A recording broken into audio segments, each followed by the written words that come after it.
The sands of Egypt shimmered under a merciless sun. Moses, weathered by years of exile, returned to the land of his birth. He carried a message from God. The Israelites, enslaved for generations, would be freed.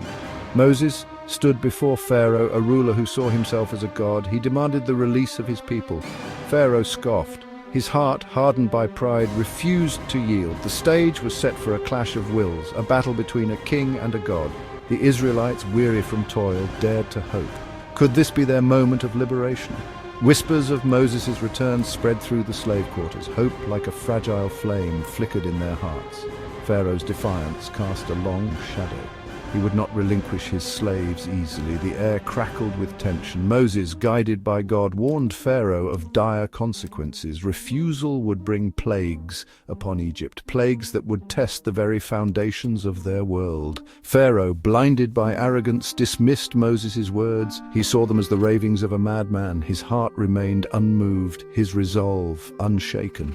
He would not be swayed by threats, not even from a God he refused to acknowledge. The Israelites watched and prayed. They clung to Moses' words as a drowning man clings to a lifeline. Their fate hung in the balance, their future uncertain. One thing was clear: Egypt would be tested, God's power undeniable. The coming days would determine their destiny, freedom or continued servitude. Hope whispered on the wind, a whisper that longed to become a roar. The Nile lifeblood of Egypt turned to blood, a crimson tide of death. Fish rotted, their stench choking the air. The Egyptians recoiled in horror. Their beloved river, a source of life, now brought only sickness and fear.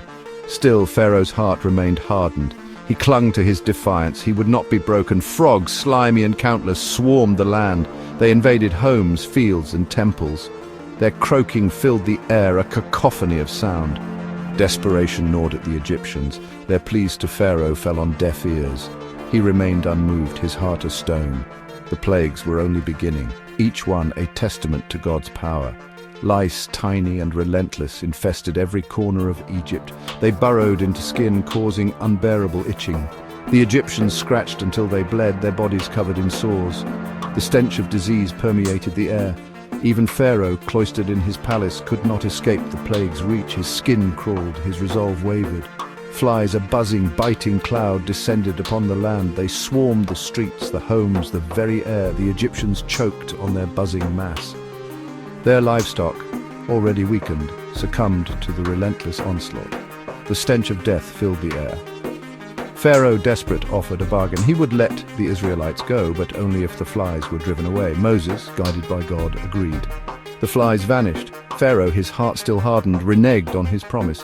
The plagues would continue, each one more terrifying than the last. The wrath of God, unrelenting.